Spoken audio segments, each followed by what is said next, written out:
There's one. There's one. And two. And excellent. Good morning, everybody. It is Friday. Thank God Friday. Looking forward to this weekend. Looking forward to our time together as a church family. I always say, please pray for our services. Just a normal Sunday morning service, but when God's involved, nothing's normal. And so I'm excited about it.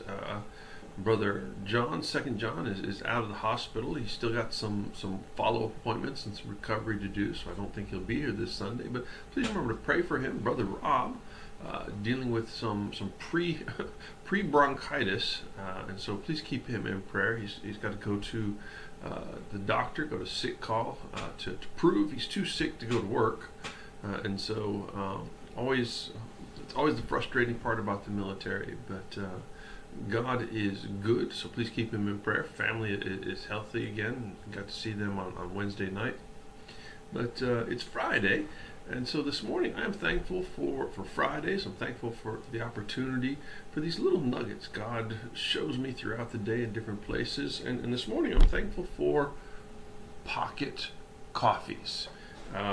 They're espresso chocolates. They're made by Ferrero. If you look at the bottom, it says Liquid Center. When I share these with people, I love these. And when I share them with people, I have to tell them, you have to put the whole thing in your mouth and you have to bite the whole thing. It's full of espresso. It's a chocolate case. It's full of espresso, liquid espresso in the middle, and it's got like a sugar bottom to it. And if you try to just bite it and get a little bit at a time to see if you like it or not, it's one of those things that just drools all over your face. The coffee, the syrup inside goes everywhere. It's just messy, and you don't get the full experience.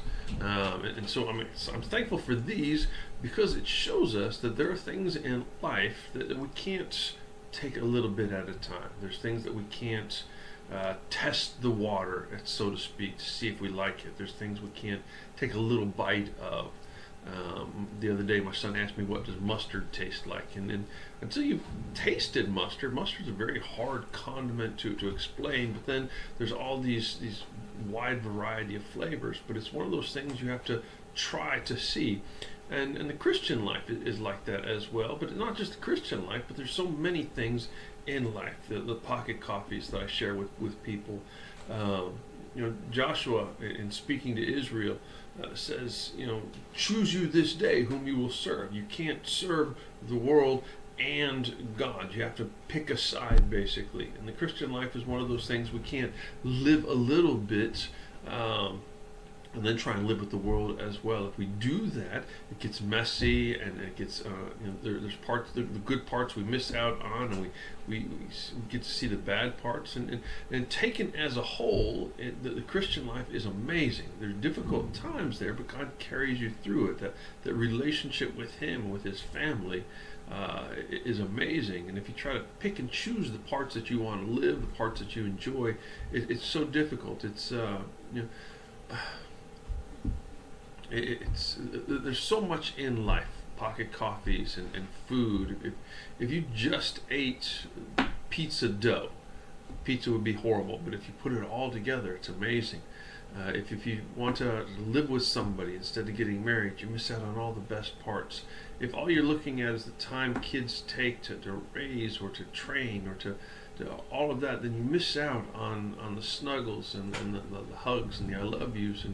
And when we take just a little bit of something, we have a tendency to see the messy parts. We miss out on the good parts. We miss out on how it all comes together to make an amazing product, an amazing gift from God. On my shelf over here, I've got all kinds of this little Lego figures and different things like that.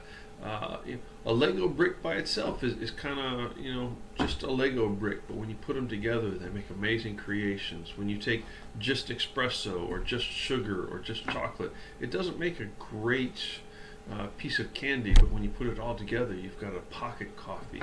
When you take the Christian life and you look at the things that that God calls us to do, that prayer time, the Bible reading, the study, the church attendance, the bearing one another's burdens. It seems like you're giving so much of yourself and you're not getting anything back. But then when you step back and you look, you understand that this family, this giant product that God has put together, this life that God has given us, it's so amazing.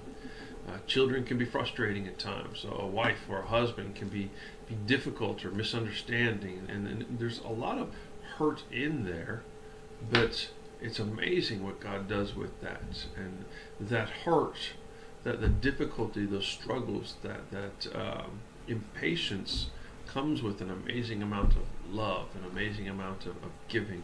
You can't have just love without the patience and the annoyance and the misunderstandings.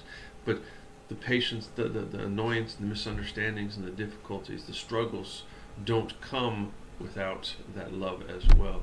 So I'm thankful for pocket coffees. It gives me just a tiny little thing. I can show you how the Christian life is this amazing picture of everything we have in our life. When you're dealing with somebody that's difficult, when you're dealing with a problem you don't understand, when you're dealing with the struggles and you don't know how to get through it, look to God and understand it's all part of this amazing package. Hope you'll have a wonderful Friday. Please pray for our church services as you can. Come by. Excited for what God is doing here. Looking forward to His presence this weekend as well as in every day of our life. Y'all have a good Friday.